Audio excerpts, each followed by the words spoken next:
Welcome to Dig Deep, the mining podcast. In this podcast, we go deep into mining news, hot topics, and live interviews with mining professionals and leading figures in the mining industry. Introducing your host, Rob Tyson, founder and director of Mining International and Mining International Executive, a leading global mining recruitment and headhunting agency. Hi, mining community. Welcome back to another episode of the Dig Deep, the mining podcast, the show that brings you the latest insights, thought leadership and stories from across the global mining industry. In today's show, we've got Dom Duggan, who's the CEO of Patriot Resources, a junior miner exploring for precious metals, copper and lithium across South America and Africa. Dom's moved from the technical and operational side of mining into a CEO role. So we're going to talk about how that changes the way that you think, from evaluating rocks to allocating capital and prioritising projects across multiple jurisdictions. We're also going to get what actually needs to be proven early to turn a project into a real development opportunity, the technical signals that justify expanding a drill program, and why time on site often tells you more than what a presentation ever can. We're also going to discuss permitting, community engagement, capital discipline, and the kind of leader he's constantly trying to be, and obviously a lot more. So that's welcome Dom to the podcast. How you doing, Dom? Good, Rob. Thanks for having me on today. No worries. As we always start these podcasts off, just wanted me to just tell us a little bit about your career, about your background, how you got into the industry, and how your career's developed. Obviously, as I mentioned in the introduction, you come from technical and operational side, and obviously more recently stepped into the CEO role. So I just wonder if you can tell us a little bit about your journey and your career. Yeah, absolutely. So I studied a Bachelor of Mining Engineering and a Bachelor of Finance in Sydney. And after leaving uni, I went and worked underground in North Queensland for a junior operator in a little gold mining up there. Spent a bit of time working with Glencore in Mount Isa, and then came over and joined Rio Tinto about 9 years ago. Started as an engineer there, and then sort of went into the operations field. I was more always interested in sort of leadership type roles. So I was a shift boss for a couple of years, pit superintendent, and then I transitioned into a finance agreements role with Rio in Perth. And then in my final role as a principal advisor, leading a team for approvals planning and protection of heritage sites.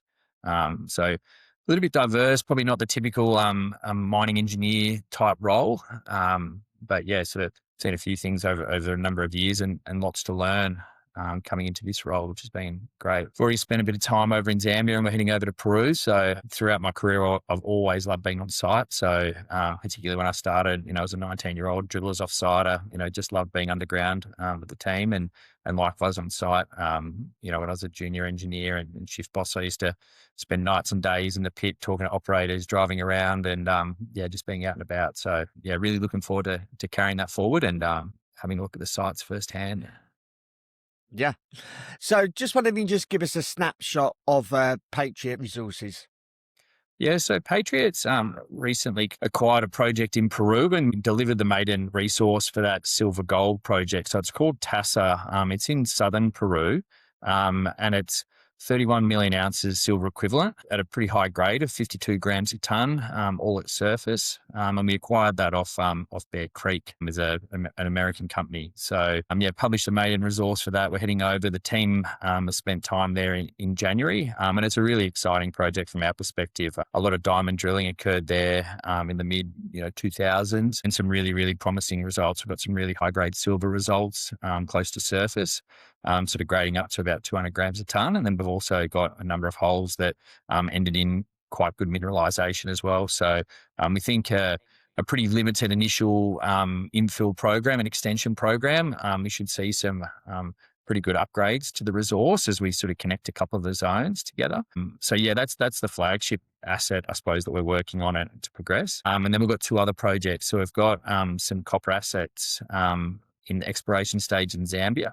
Are in the Mumbwa district. And so they're in proximate to Sino Mine's Kitumba operation, which is 31 million tonnes at 2.1% copper.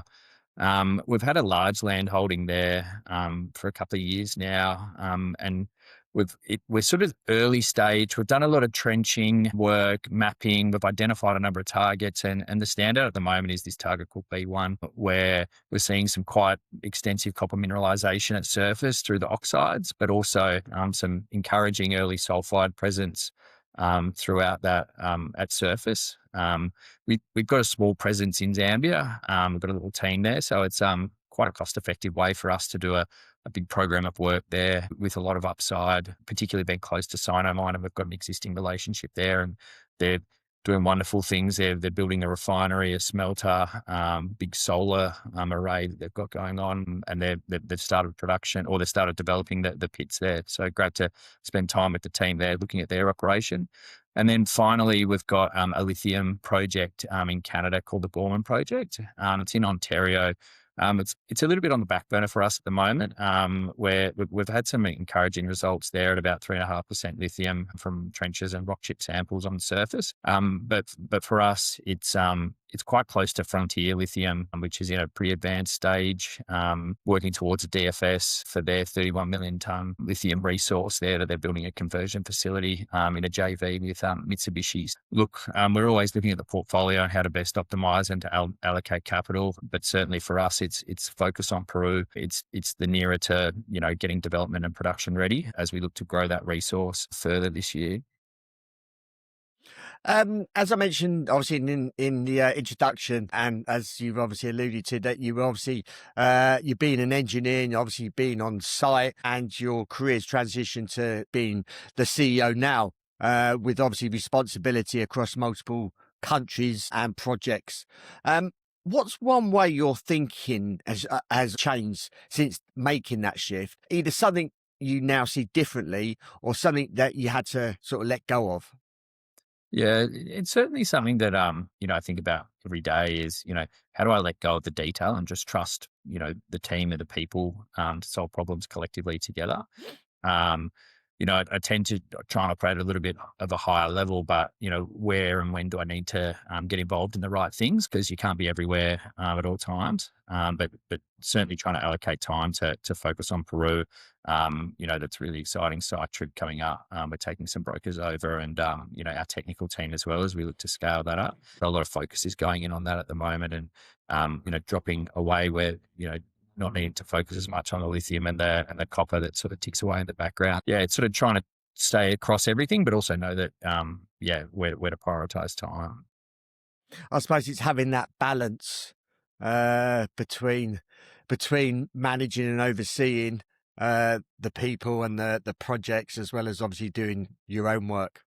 Yeah, and probably one unique reflection for me is working across time zones. It's something that I didn't as much have to consider anymore, and how tough it can be to try and line up Peru, Zambia, and Perth. I've learned that there's not an ideal time for everyone, so it's early mornings and late nights for me to try and cater for everyone. Yeah. If we look at obviously Tassa and some obviously very attractive headline metrics, but from an operational point of view, what do you see as the main challenges to turn it into obviously a real development project? And what are you most focused on getting right early?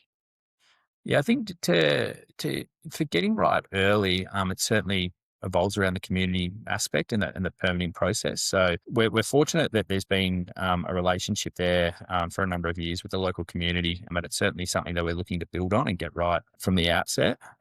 So having a dedicated presence in town, people engage meaningfully, and really listen is one thing that we want to really get right. We don't want to rush into anything there if it's not right for the community. So that's something that we're looking to grow and develop. And as we sort of establish a bit of a local presence there, we'll scale accordingly. Challenges and opportunities with TASA. It's somewhat remote, but not as remote as anything else. There's a large gold mine that's just been developed about 15 kilometers away, $750 million US that's been invested there. So there's infrastructure in the region. From an operational standpoint, it's on the side of a hill, which can be a little bit of a challenge, working with contours originally and things like that. But it also presents a a pretty low cost way to mine. It's open at surface. As we look to potentially develop it. Certainly, getting up on top of it to be able to drop the side of the hill. Will be an opportunity, but also, potentially a little bit of a challenge, or something that we'll just have to make sure that we get right from a technical standpoint early. But, that's a number of years away, if and when, but it's certainly something that, we'll try and feed into our models and things like that as we go forward.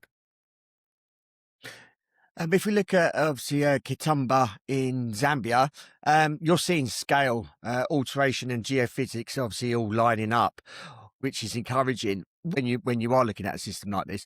What are the key technical signals you want to see before committing to a bigger drill program? Yeah, absolutely. Probably about 12 months ago, in a similar area, we had some, promising sort of early stage results, but what we're seeing that didn't sort of eventuate in too much in terms of drill success, and that the team sort of stepped back and did a bit more of a regional first principles view there. And look, I'm no specific geologist, but by being on the ground, there are some technical signals that the team are seeing there, like the presence of sulfides in multiple locations, the sort of consistent mineralization, oxide, outcropping weathered expression of a copper system. But as we do get into the trenches and expose more of the bedrock material, we're seeing sort of the leads and the zincs and some sort of chalcopyrite type material in a number of different areas that would sort of line up to say that, maybe there is, a linkage to a bigger system at play, or a more recent system at play. And it's not just an isolated, weathered outcrop, I suppose. And it lines up to the IP survey that we did recently as well. So look, there are a number of promising signals, but certainly before we invest further into a drill program, we're really going to have to sort of have a good look from a technical perspective and go, is that, a worthwhile investment versus, more meters at Tassa, where we know that there's an existing resource that we can grow through infill and growth drilling, that's somewhat consistent. So, yeah, the technicals are starting to stack up in Zambia. It's also pretty cost effective from a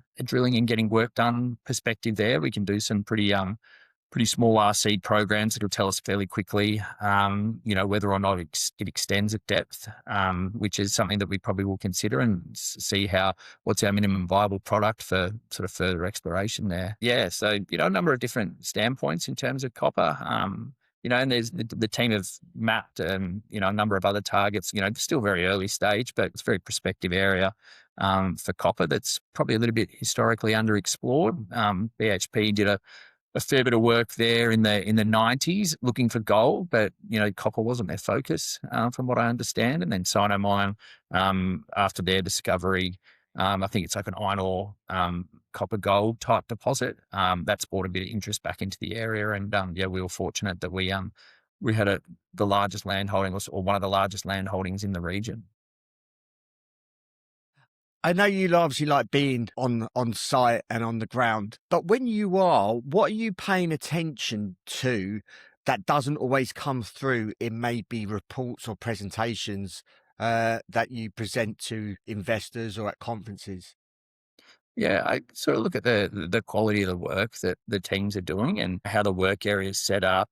Are we taking the right steps and do the right things when, no one else is around? And, it's really pleasing to see, in Zambia, the work area was really well set up. There was, good access in and out for the teams. It was, not too rugged a terrain. So it's sort of little signals like that to show, me, have confidence that, in the work and full trust that, everything's being done according to plan, and then also trust with like the QA/QC side of things for the logging and in those types of processes. So it's really good to see, how the core and the samples and things like that are stored and the processes that the team are going through to collect those. So they're sort of smaller, subtle indications of, the work that the team perform and to the right level is one of my reflections.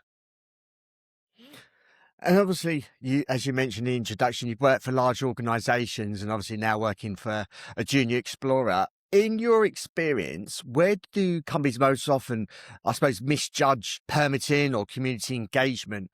And obviously, particularly in places where you're operating in Peru and Zambia. Yeah, it's a good question. I sort of look at it from a different perspective around community engagement being an enabler rather than a blocker sort of thing. And so it's how can you sort of leverage the community to work together on something for a common outcome, and what's that common outcome that you want to share together? Because there are benefits for all parties. And so, like, in terms of commercial opportunities and things like that, there are local skills, local businesses that, we as an organization would incur spend. So why not spend as much as we can with the local, community so that, we don't have to go further away to acquire goods and services. If there's things locally that we can use, we'll absolutely prioritize that. And, similarly in Zambia, talking to the local landholder to see if we can get, some additional tracks that he was willing to put in for us rather than getting a different, contracting company to come and do that. There's ways and means for, a lot of different things to, try and, solve problems, but, from a different angle with a community first type of mind rather than trying to retrofit it and reverse engineer down the track when you, want to build a mine. And, it's a bigger approval process. If you get the relationship first and see it as an enabler, then, the outcome should be good. Yeah. And what would you say some of the big differences are, major differences that you're experiencing, either yourself or as a company, working in both obviously Peru and Zambia? Is there any big major differences that you do experience? From my perspective and reflections from Zambia, it was a pretty it was a great great community to go and visit. It was a really good area, and it's also from a sort of permitting aspect and activity standpoint, it's very capital light to to go and do things and get the required approvals.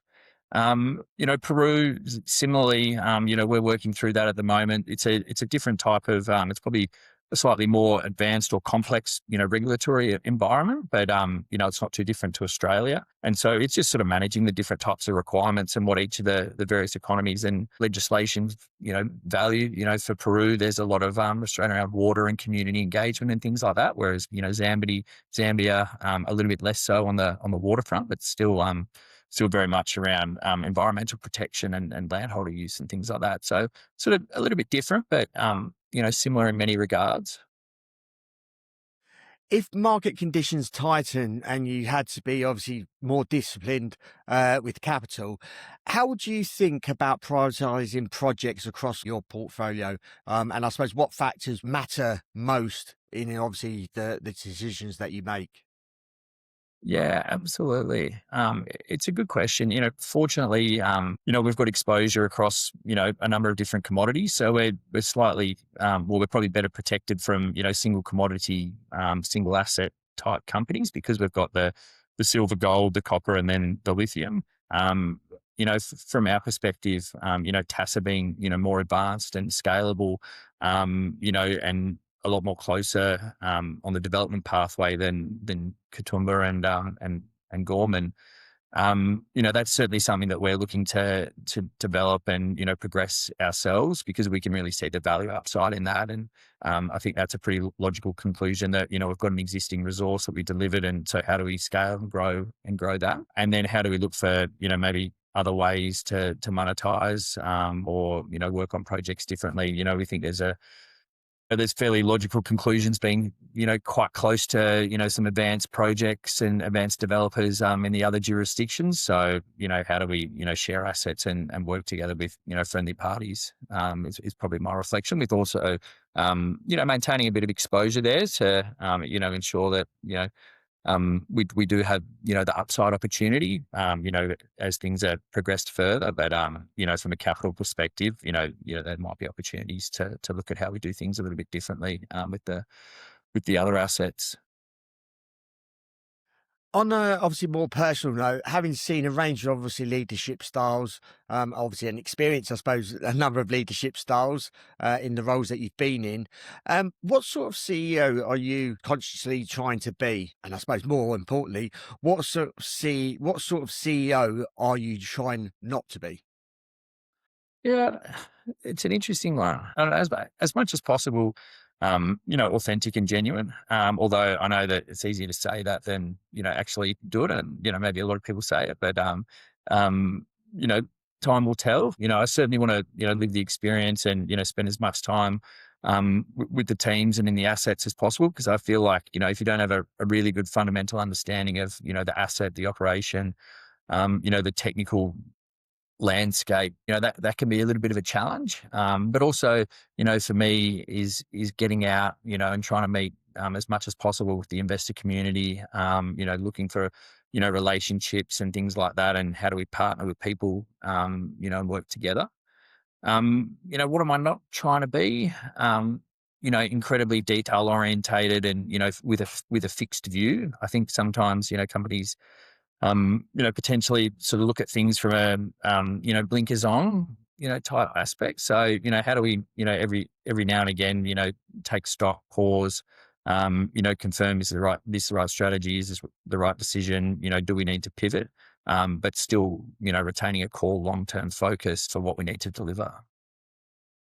And lastly, what's the outlook for the next sort of 12 to 18 months for Patriot Resources? And if there's anything else that you like to add and share with our audience?